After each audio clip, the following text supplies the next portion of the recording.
camino de fe. Yo creo que la palabra camino no hay que definirla, ¿verdad? Yo, por ejemplo, cuando salí de mi casa, tomé la carretera 987, luego la carretera 65, luego la carretera 66, luego retomé la 65 y luego en la 181 doblé a la izquierda y en la frontera a la derecha. Entonces usted habrá tomado caminos distintos para llegar aquí. Algunos más lejos, otros más cerca, pero están aquí. Pero eso es en el plano más sencillo. También hablamos de camino como una meta. Por ejemplo, cuando decimos, yo he tomado el camino de estudiar esta vocación, o de aceptar este trabajo, o he puesto como meta para caminar hacia allá, tal o cual. Y en la vida de la iglesia, usted está aquí porque usted decidió venir aquí. O no fue así. Yo quiero salir de duda. O no fue así. ¿Verdad que sí? Que usted decidió venir a la iglesia en esta mañana. Yo creo que el camino está definido. Pero la pregunta es ¿por qué?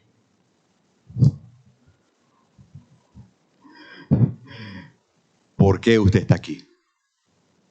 Y entonces me parece que habrá las respuestas según la cantidad de personas que haya aquí. Que pueden ser muy diversas, pero que a lo mejor podemos encuadrar en una gran expresión. Y decir, por ejemplo, que estamos aquí porque amamos a Dios. Que también es algo bastante amplio, ¿verdad? Pero en esa reflexión de qué es lo que nos mueve a venir a un culto en la mañana de una iglesia teniendo otras opciones, entonces me parece que es importante la pregunta. Y ahí a lo mejor usted empezará a definir de acuerdo a sus circunstancias, porque puede ser que un evento acontecido durante esta semana nos haya afirmado en el propósito de visitar la casa de Dios, porque yo sé que allí voy a encontrar lo que mi vida necesita. Entonces, por ejemplo, cuando escuchamos un cántico que nos transporta a la presencia de Dios y de nuestro corazón salen lágrimas, ahí hay intervención divina que está más allá de nuestra vida natural, ¿verdad? De nuestra vida biológica, de nuestra subsistencia. Hay algo que Dios nos regala en esta mañana y es su presencia, es sentirlo, es ver cómo a través de un cántico la palabra y el Espíritu de Dios ministra a mi vida de manera específica. Porque aunque es un culto de una iglesia en la que los congregantes se reúnen para adorar a Dios de una manera unánime, no es menos cierto que Dios también responde de acuerdo a nuestra necesidad. Por ejemplo, nosotros tenemos el caso de nuestra hermana Mary Pérez, ¿verdad? Que falleció y desde aquí podemos dar una palabra, enviar una palabra de oración, de consuelo, de paz a esa familia, porque esa familia es parte de nuestra iglesia. Y así en cada caso, a lo mejor usted me dice, yo estoy aquí triste en esta mañana. Y el Señor ya haber comenzado a ministrar a su vida de la manera que sea. y en el día de hoy enfrentarnos a un tema que tiene que ver con nuestro camino. Y vuelvo a la pregunta, ¿por qué estamos aquí? Porque no podemos decir que estamos aquí porque eso se dio de manera espontánea. O porque estábamos obligados a venir. Hay algo que me invita a la experiencia de la adoración a Dios, en la que Dios toma parte importante en ese llamado, en esa invitación, porque Dios toma la iniciativa. Pero yo respondo con mi libertad, yo respondo con mi decisión, yo respondo con mi compromiso. De la misma manera que yo pudiera estar en otro sitio en este momento. De la misma manera que hubiese podido decidir ir a otra parte en este día. Porque si no, no podríamos decir que tenemos libertad para eso. Sería otra cosa, pero no libertad y amor. Entonces, el camino de la fe es una invitación para responder a Dios en libertad y en amor. Por eso es importante decir que usted tuvo la opción de escoger hoy otro camino.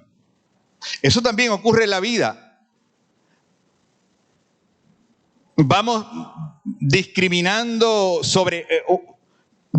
para seleccionar un camino sobre otro. Y también eso tiene sus razones.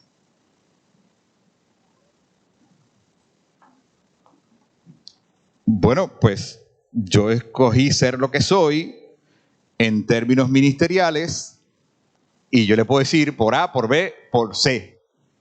¿Verdad? Yo tengo mis razones. Y usted escogió ser lo que es en términos de lo que usted realiza, vocacional o profesionalmente, y también puede expresar sus razones.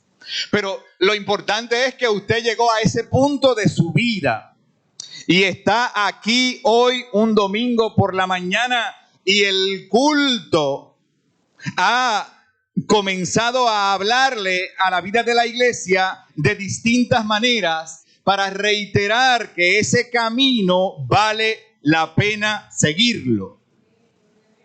Y que nosotros tenemos argumentos muy claros en la palabra, pero también a través de nuestra experiencia, de nuestra vida, en los que podemos compartirle a otros y a otras personas que el camino que yo he escogido me ha beneficiado. Que el camino de la fe tiene sus atributos, que no es cierto que se vive en la penumbra todo el tiempo, que no es cierto que hay que cargar una cruz demasiado pesada constantemente, sino que este camino tiene también sus alegrías y sus beneficios. Entonces yo creo que es un asunto de definir los conceptos. Y si bien es cierto que tenemos clara esa definición sobre el camino, porque mire, ¿cómo lo definimos? Como una ruta, como una senda, pero también lo podemos definir como una manera de ser o de estar, como un modo particular de pensar. Eso también podría ser un camino. Yo tengo la opción de creer en lo que creo en lugar de creer en otra cosa. Eso también puede ser un camino. Yo voy formando en la vida una serie de criterios y de convicciones que van a su vez formando una filosofía y una ideología de la vida. ¿Verdad? Porque yo pienso como pienso y usted piensa como piensa. Pero en esa diversidad estamos de acuerdo en que seguimos a un mismo Dios por el camino a través de la fe. Entonces a mí me parece que el texto nos invita no solamente a definir la palabra camino, que se nos hace quizá muy familiar y muy cotidiana, sino también definir qué es lo que produce caminar por ese camino, qué es lo que ocurre cuando yo decido tomar este camino, que bien ha dicho la palabra que es un camino estrecho, en lugar, para ser bíblico, ¿verdad?, de tomar la senda ancha que me lleva a diferentes lugares, a veces sin mucho rumbo, sin saber a dónde voy. El camino de la fe pone delante de mí un norte específico. Yo sé para dónde voy. Es posible que me pierda por algunos callejones durante la vida, pero mi meta está clara. No toda la filosofía puede definir esa meta, o no toda filosofía humana tiene claro para dónde va. Entonces a mí me parece importante que también podamos definir la felicidad. ¿Qué es felicidad para usted? ¿Qué es felicidad para usted? Porque podríamos decir felicidad, para poner un ejemplo, felicidad es el bienestar personal. Estar bien yo y los míos, mi familia, dentro del círculo íntimo y pues poco importarme lo que suceda alrededor, ¿verdad? Es una definición individual y personal que a veces es muy egoísta. Pero este camino, amada iglesia, es un camino distinto porque es un camino comunitario. Aquí yo puedo ser feliz y de hecho tengo el derecho de serlo. Pero a lo que no tengo derecho es que mi felicidad no tome en cuenta la desdicha de otra persona. Entonces no se puede ser feliz de esa manera si escogemos el camino de fe. Porque la felicidad también yo la quiero para usted. ¿Verdad? Felicidad hablando de la fe en ese sentido bíblico, ¿verdad? En ese sentido teológico. Yo quiero que también usted tenga bienestar en la vida. Pero mire lo que dice Jesús en este texto. Él dice, ahora yo me voy. Así que es un texto de urgencia porque Jesús está dejando su última palabra antes de despedirse. Y le dice a sus discípulos, como escuchamos hace un rato, no se turbe vuestro corazón, crean en Dios y crean también en mí. ¿Será tan sencillo? Vamos a ver, ¿será tan sencillo? Yo veo las caritas con diferentes expresiones. Posiblemente sí, ¿no? Posiblemente sí, ¿no? Porque Jesús nos está diciendo, la felicidad depende de creer en Dios y de creer en mí, que al final somos una misma cosa.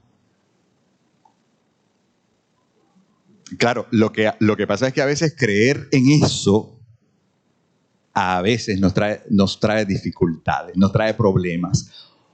¿O no? El camino de la fe es un camino confrontacional. No es que yo me voy a pasar peleando con la gente, ¿verdad? Y establecer una estructura demasiado rígida donde mi punto de vista es el que vale y no vale nada más. No. Pero a veces creer en eso me va a llevar a la confrontación. O me va a llevar a no poder evadirla por virtud de que la misma palabra me invita a ser de una manera particular o a actuar de una manera particular. Entonces, lo próximo que Jesús dice es, yo me voy, pero entonces voy a preparar un lugar para ustedes. Con lo cual, yo creo que no hay ningún problema en el sentido del entendimiento bíblico. Pero lo que sí a mí me chocó es que dice que él iba a preparar. Hay una versión que dice, que no la recuerdo ahora cuál es, que él iba a preparar mansiones para nosotros.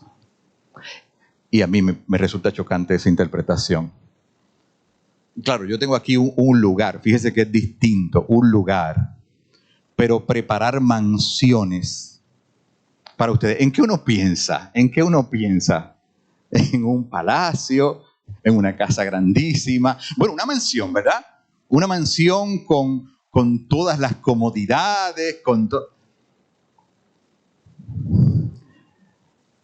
Pero ahora mismo, en Puerto Rico, nosotros tenemos gente con una boleta de un programa de vivienda para conseguir un techo y no lo consigue porque no hay viviendas disponibles. Entonces, una persona que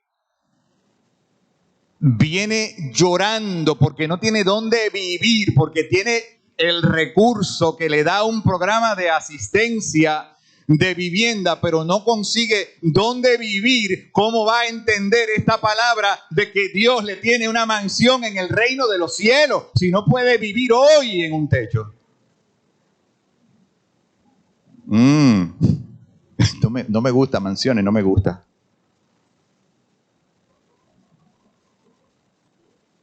Yo prefiero lugar. Yo prefiero morada. Yo prefiero hogar. Porque el hogar no se limita a un espacio, a una estructura. Lo que yo humildemente pienso es que Dios dijo que iba a preparar un lugar, es decir, una manera nueva de vivir, donde a pesar que Él se iba en esa gestión de preparar ese espacio donde todos cupiéramos, aunque en este plano haya desigualdad, haya injusticia. Se da cuenta que escoger el camino de la fe nos va a confrontar con nuestra propia realidad y en ocasiones a reevaluar nuestras convicciones y nuestros pensamientos. Entonces eso es lo que hace el camino de la fe. El texto es demasiado extenso para sacarle jugo en media hora, ¿verdad? Pero ahí está delante de nosotros para confrontarnos con él. Y la firma que está establecida ahí en ese texto es la propia firma de Jesús, que dice en Juan: yo soy el camino, la verdad y la vida. ¿Sabe que cuando Pilato le preguntó a Jesús, ¿y qué es la verdad? ¿Sabe que la palabra hace silencio en esa pregunta? No sabemos lo que Jesús le respondió, o no sabemos si Jesús en efecto hizo silencio. Pero lo que sí podemos entender es que Pilato no conoció el camino, porque pensó que el camino estaba determinado por su rol, que indudablemente era darle curso a lo que él tenía de frente, a un juicio del cual se quiso lavar las manos, ¿verdad? Aparentemente no lo conoció. Entonces dice un escritor lo siguiente sobre este texto. Dice, refiriéndose, ¿verdad?, a lo que hemos discutido, quizá el tema verdadero no es si la gente fuera de la iglesia es salvada. Oiga, a veces se nos va el tiempo. Les pregunto si eso ocurre o no. Se nos va el tiempo descifrando si los musulmanes y los budistas van a ser salvos. No sabemos, realmente no sabemos. Claro, podemos decir que a través de Cristo es el camino para mí. Pero ese tema yo creo que sobrepasa nuestra realidad y trasciende nuestro entendimiento. Se lo digo con mucha humildad, pero también con mucha candidez. No lo sé. Yo no lo sé. ¿Qué va a hacer Dios con otra gente? No lo sé. No lo sé. Y lo podemos discutir. Y podemos hacer estudios bíblicos sobre esto. ¿Verdad? Y podemos incluso decir, no, pues a mí me parece que Jesucristo y punto. Pero este autor, de apellido Brueggemann, dice: quizá el tema verdadero no es si la gente fuera de la iglesia es salvada, sino si la gente dentro de la iglesia se da cuenta de su carácter distintivo. Usted sabe que caminar este camino lo hace distinto. Cuando usted se encuentra con una situación en la que tiene que demostrar que está en este camino, eso le va a traer problemas. ¿O no ha pasado? ¿No le ha pasado? Eso va a traer problemas en algún momento. No es que somos gente problemática, es que no lo podemos evadir. Porque el mismo Dios que ha trazado ese camino hacia el Padre nos impulsa a caminar por Él. En resumen, ¿qué es la felicidad para ti? Cristo es el camino, la verdad y la vida. Yo pregunto, como decía Brueggemann, ¿será el tema verdadero sobre este texto y sobre el tema del camino el dilucidar quién va a ser salvo? ¿O no será más bien que es una invitación para que nosotros los creyentes, la iglesia del Señor, se dé cuenta de su carácter distintivo, de su carácter divino, de quienes somos delante de Dios? Y ahí lo dejo para nuestra reflexión futura. Dios nos bendiga.